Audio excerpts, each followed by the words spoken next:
سب کا نبی، دین بھی، قرآن بھی ایک، حرم پاک بھی، اللہ بھی، قرآن بھی ایک، فرقہ بندی ہے کہیں اور کہیں ذاتیں ہیں، کیا زمانے میں پنپنے کی یہی باتیں۔ اور یہ کلام 200 سال پرانا ہے۔ آج کیا حال ہوگا مسلمانوں کا؟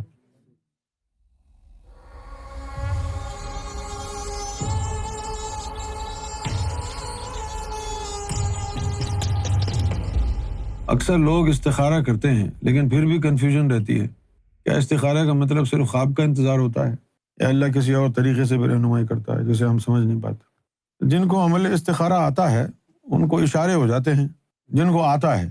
اب پاکستان، ہندوستان میں تو ہر بندہ استخارہ نکالتا ہے، اور ظاہر بہت اچھا بزنس ہے، کیونکہ مسلمان قوم جو ہے وہ وہم کا شکار ہے۔ گھر میں قرآن ہے پھر بھی تعویذ گنڈوں کے پیچھے جاتے ہیں۔ گھر میں قرآن رکھا ہوا ہے، مخمل کے کپڑے میں لپیٹ کے خوبصورت اوپر رکھا، اس کو پڑھتے نہیں ہیں ہدایت کے لیے، اشارے ہو جاتے ہیں۔ سچا اگر عامل ہو، سچا عامل نہ ہو تو پھر جھوٹے اشارے ہو جاتے ہیں۔ پاکستان میں ٹرینڈ ہے یہ۔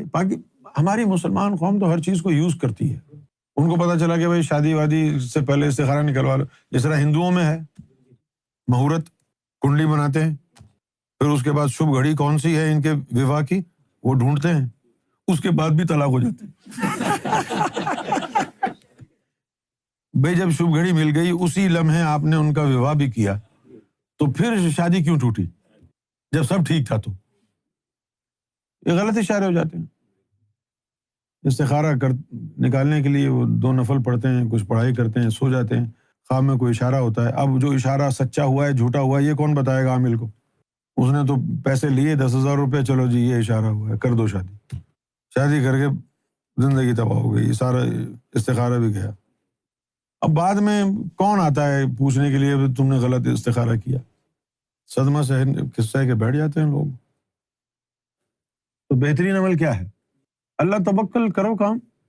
بزرگان دین جتنے گزرے ہیں ان کو کشف تھا نا، جیسے آپ میں کون ہے، کوئی ہے ایسا جس کو خواہش نہ ہو کہ مجھے کشف ہو؟ کیونکہ ہم نے تو دیکھا ہے کراچی میں، پاکستان میں جب رہتے تھے، انجمن کا ہر بندہ وہ جو سرکار نے کشف کی ڈیوٹی جن کو لگائی تھی ان کے پاس جاتا کہ جی بھائی میرے ساتھ یہ ہو گیا، میرے ساتھ وہ، ذرا چیک کرنا کیا ہو رہا ہے۔ اچھا جی میں یہ بزنس شروع کر رہا ہوں، چیک کرنا کیا ہو رہا ہے۔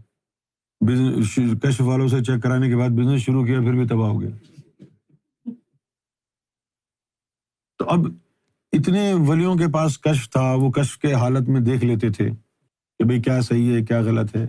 آپ نے کبھی حضور صلی اللہ علیہ وسلم کے حوالے سے کوئی حدیث سنی ہے کہ آپ نے کوئی کام کرنے سے پہلے کشف میں چیک کیا اور بعد میں وہ کام کیا؟ سرکار گوھر شاہی نے یہ ارشاد فرمایا کہ حضور صلی اللہ علیہ وسلم کو کشف پسند نہیں تھا، ان کو اللہ کی ذات پر توکل پسند تھا کہ کیا کرنا چیک کر کے۔ اللہ توکل کرتے ہیں، اللہ پر بھروسہ، بھگوان پہ بھروسہ کر کے کرو۔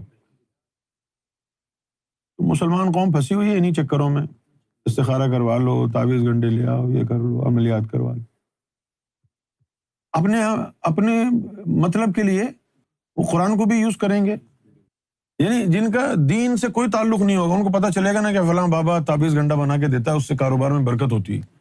ایک نمبر کا دنیا دار آدمی جس نے کبھی مسجد کا دروازہ پاس نہیں کیا، وہ بھی جو ہے نا تعویذ کرانے چلا جائے گا کہ چلو بھائی برکت ہو جائے گی کاروبار میں۔ یہ تو وہ لوگ ہیں کہ جن کے سامنے کچھ بھی آئے اپنے مطلب کے لیے، وہ حدیث بھی یوز کر لیں گے، قرآن بھی یوز کر لیں گے، کعبہ بھی یوز کر لیں گے، مکہ مدینہ بھی یوز کر لیں گے، قرآن مجید بھی یوز کر لیں گے۔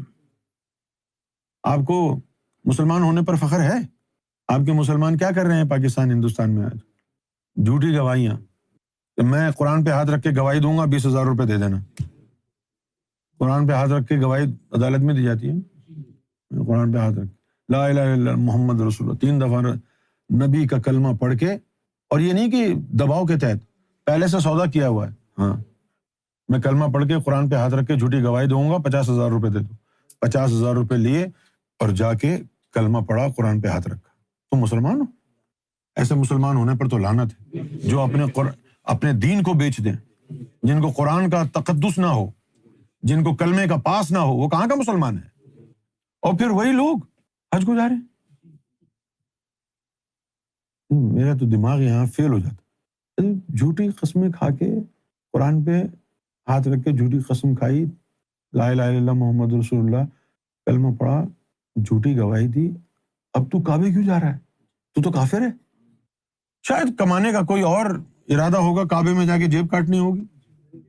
Discover fresh music every Monday with Discover Weekly only on Spotify. تو ہمیشہ کریکٹ بات بول دیتے ہیں جانے من. اور ارادہ ہوگا کعبے میں جا کے جیب کاٹنی ہوگی. علامہ اقبال نے ان کے لیے کیا کہا؟ علامہ صاحب نے کہا, جن کو آتا نہیں دنیا میں کوئی فن تم ہو. مسلمانوں کو کہہ رہے ہیں, جن کو آتا نہیں دنیا میں کوئی فن تم ہو, نہیں جس قوم کو پروائے نشے من تم ہو. بجلیاں جس میں ہوں آسودہ وہ خرمن تم ہو, بیچ کھاتے ہیں جو اسلاف کے مدفن تم ہو. بیچ کھاتے ہیں جو اسلاف کے مدفن تم ہو نکو نام جو قبروں کی تجارت کر کے, کیا نہ بیچو گے جو مل جائیں صنم پتھر کے. یعنی علامہ اقبال کہنے ہیں کہ مسلمانوں کا خدا اگر بت ہوتا تو یہ مندر سے چرا کے بیچ دیتے. کیا نہ بیچو گے جو مل جائیں صنم پتھر کے, تم میں حوروں کا کوئی چاہنے والا ہی نہیں, جلوے طور تو موجود ہے موسیٰ ہی نہیں. منفعت ایک ہے اس قوم کی, نقصان بھی ایک, کچھ بڑی بات تھی ہوتے جو مسلمان بھی ایک. ایک ہی سب کا نبی, دین بھی قرآن بھی ایک, حرم پاک بھی اللہ بھی قرآن بھی ایک. فرقہ بندی ہے کہیں اور کہیں ذاتیں ہیں, کیا زمانے میں پنپنے کی یہی باتیں. اور یہ کلام 200 سال پرانا ہے. آج کیا حال ہوگا مسلمانوں کا؟ جا کے ہوتے ہیں مساجد میں سفارا تو غریب, زحمت روزہ جو کرتے ہیں گوارا تو غریب. غریب کو مزہ آتا ہے روزہ رکھنے میں, پوچھو کیوں؟ اس کے گھر میں تو پہلے ہی فاقے ہو رہے ہیں, بھرم رہ گیا اس کا کہ آج فاقہ نہیں آج روزہ ہے. آپ تو یہاں بیٹھے ہیں نا, آج پاکستان کا حال تو دیکھیں, یہی حال ہے فاقوں والا. وہ تو انسانیت سے خارج ہو گئے ہیں, ہم چلے گئے ہیں, آدمیت سے پاک ہو گئی ہیں ہماری روحیں. آج وہاں لوگ اپنا پیٹ پالنے کے لیے چھوٹے چھوٹے بچوں کو بیچ رہے ہیں. پاکستان میں اپنا پیٹ پالنے کے لیے بچوں کو بیچ رہے ہیں. یہ حال ہے اس وقت وہاں. پیٹ پالنے کے لیے گھر کا کرایہ. آپ تو سنتے ہیں نا صرف خبریں, آپ تو خبریں سنتے ہیں نا. 1 مہینے کا بجلی کا بل 50,000 آ گیا. بجلی کا بل پے کرنے کے لیے آپ کے پاس پیسے نہیں ہیں, گھر کا کرایہ, کھانا پینا, بچوں کا اسکول, یہ سب کہاں سے ہوگا؟ ہماری قوم مر چکی ہے, مردہ ہے, اٹھتی نہیں ہے حق کے لیے. مر گئے ہیں ضمیر لوگوں کے. اگر یہ حال کسی قوم کے ساتھ ہوتا تو وہ ذلت کی زندگی کو رد کر دیتے, عزت کی موت کو قبول کرتے. ہماری جب قرآن کے اوپر ہاتھ رکھ کے جھوٹی قسم اٹھائیں گے تو اللہ تمہاری مدد کرے. جھوٹی گواہیاں دے کے لا الہ الا اللہ محمد رسول اللہ پڑھو گے, اللہ تمہاری مدد کرے گا. یہ پھر ڈھکوسلے بازی کیا ہے؟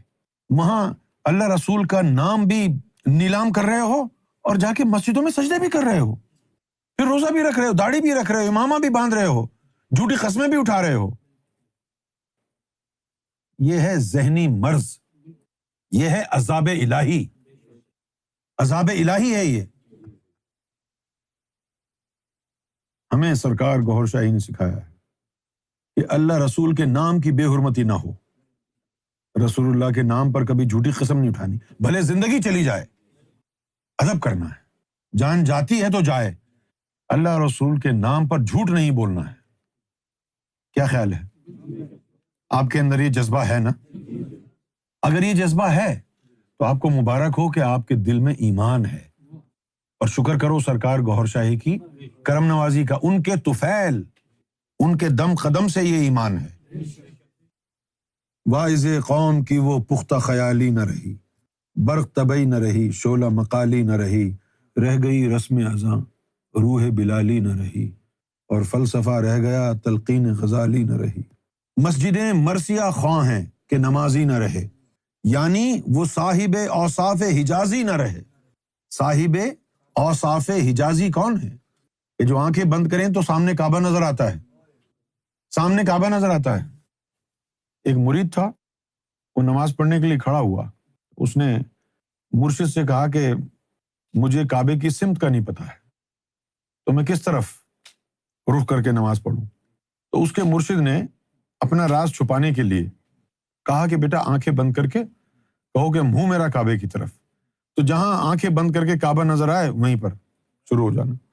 آنکھیں بند کر کے جب وہ گھوما جہاں مرشد کھڑا تھا اس کی تو آنکھیں بند تھی تو اس کو کعبہ نظر آیا. تو جو آنکھیں بند کریں اور کعبہ نظر آئے وہ ہیں صاحب اوصاف حجاز. شور ہے ہو گئے دنیا سے مسلمان نابود. 200 سال پہلے علامہ اقبال رحمۃ اللہ علیہ فرما رہے ہیں کہ شور ہے ہو گئے دنیا سے مسلمان نابود. ہم یہ کہتے ہیں کہ تھے بھی کہیں مسلم موجود. وہ کہہ رہے ہیں کہ بھئی دنیا میں مسلمان نہیں رہے. علامہ صاحب کہہ رہے ہیں کہ ہم یہ کہہ رہے ہیں کبھی تھے. وضع میں تم ہو نصارا تو تمدن میں ہنود. یہ مسلمان ہیں جنہیں دیکھ کے شرمائیں یہود. یہ مسلمان ہیں جنہیں دیکھ کے شرمائیں یہود. یوں تو سید بھی ہو مرزا بھی ہو افغان بھی ہو تم سبھی کچھ ہو بتاؤ کہ مسلمان بھی ہو. سید تو ہو اور مسلمان ہو یا نہیں. کتنا بڑا تماچا ہے.